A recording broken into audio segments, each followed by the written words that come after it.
Okay, so we are now going to talk about academics here at CHCH, and we are in the classroom now. We're in Wilkins. Here it's an academic building. It has been an academic building, and we're going to talk with our assistant head of school, Josh Bubar, about classrooms and teaching and learning and how it's going to work in this coming year. So thank you again, Josh. Yeah. So we're here again in Wilkins, and so just tell me what we're going to see when we come in here and look at the classroom. What's going to be different? Sure. So I think in this classroom in particular, students will notice a pretty significant difference. You know, typically these desks would have been grouped in trios, and students would have kind of been with two other students for any class that they were in. Now, in order to provide appropriate physical distancing, we've separated all the piecemeal desks, and we're exceeding what the current Department of Ed guidelines are. Department of Ed guidelines are currently 3 feet of physical separation between students. We're more in the 5 to 6 foot range between each desk and each student.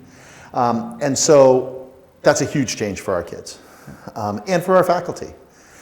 What we're going to try to do in order to maintain that sense of group and community learning is really leverage technology. All of our classrooms have a TV with an Apple TV setup. Our students come to us with iPads. We expect that our students will come with those every day, and then as we learn together, they'll be able to share their results, whether it's a short paragraph they've written, a math equation that they've solved, a bit of research that they've done. They'll be able to share that with everybody in the room by mirroring their screen up on the Apple TV. It's going to be a challenge. A lot of what we do depends on small group work, but we think we can leverage technology to make sure that our students continue to be connected with each other and their faculty in the learning process. That's great. And you talk about the connection here. So we're right now in a classroom of 10 desks, so we can house 10 students here.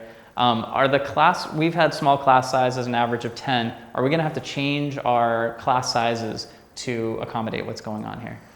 We've done a little bit of work this summer balancing our classes, perhaps a little more than we would have in other years, to make sure that we have the right size classes to go in every room that we have available. But as you said, our typical class size is 10. So our typical class would fit in this room with ease. Mm-hmm. We do occasionally have slightly larger classes, our senior electives in particular, for example, psychology, AP calculus. Those are very popular with many of our students, and so the class size there can get a little bigger, 15, 16, sometimes even as large as 17. And we feel that's appropriate for our seniors who are on the cusp of going off to college, where they're going to find classes much bigger than that. But we've had to be a little bit creative and find other spaces on campus. So for example, the newly redesigned ManQ Theater over in our Visual and Performing Arts Center, the Barn, will become a classroom space for 3 classes this year. Our Learning Commons, which was redone just 3 years ago, it's a 40 by 40 space. It will become the home for a couple of other classes this year as well. So we are going to be able to serve those students with an in-person, everyday learning environment in the same way we always have. It'll just be a little bit of a different space. That's great. So we're talking about repurposing a lot of new spaces, looking at them differently. One additional area too is we have a 42-acre campus. So how is that being brought into this plan of teaching? Sure. Yeah. So we actually have a number of outdoor teaching spaces that we're going to try to utilize this year. So for example, you might see if you walked around campus a number of nice blue Adirondack chairs. We have a lot of teachers who are saying, hey, if I have a class of 10 students, we have 12 of those chairs. I'm going to gather them up, we're going to get nice and distanced, and if we want to talk about a piece of literature, we're going to be able to do it in a circle, do it outside, and be safe. We have another spot over on the other side of campus near Atwood, which will be our primary 9th grade building this year, which has some nice granite benches and actually an outdoor mounted whiteboard. So that's going to be up and operational. It's underneath a nice oak tree, so it'll be nice and shady even on the sunniest days. So in some ways, I think a lot of our teachers are kind of excited about, I don't know if I call it permission, but certainly this idea that like getting out of the room has taken on a little bit of extra importance maybe this year. Definitely. And so some of the programs, like we have the Skills and Academic Support program that are happening, are we going to see changes to how that's running this year? I mean, I would say overall our commitment to supporting our students has not lessened one bit. In fact, if anything, it's heightened. You know, so for example, Skills and Academic Support, right, which is our 4-to-1 intensive executive function and content area support class, will continue as it always has. It'll be in person, 1 teacher, 4 students. We've repurposed some rooms to serve as SAS rooms so we can maintain that strong physical distancing component, but otherwise the curriculum will be exactly the same. Another hallmark of our work with families and with students has been our weekly progress notes. And we know from this past spring when we went to remote learning that home school communication was incredibly important in helping kids kind of maintain a sense of structure and focus and academic momentum. And so that's not going away. In fact, if anything, we're going to double down on making sure we're communicating with parents and students even more than we did prior to this age. That's great. Now, I want to talk a little bit about just the health and safety of the classroom. So what differences are we going to see health and safety-wise when you come in and out of the classroom? Sure. So we're going to have hand sanitizing stations all through the hallways here. Our hallways will be one way, so students will progress in. We're also going to be entering and exiting the building in staggered stages. So someone coming into this classroom, for example, we've extended our class periods by 5 minutes. And so someone coming into this classroom will come in 5 minutes after the scheduled start, but will leave at the scheduled end time. They'll get the same amount of classroom time, the same amount of time with their teacher, but their exit and entry will be staggered with other students in the building. All of our students will be using those hand sanitizer stations as they come in. And then when they enter the room itself, they'll pick up a disinfecting wipe and they'll wipe down the surface of whatever desk, chair is theirs.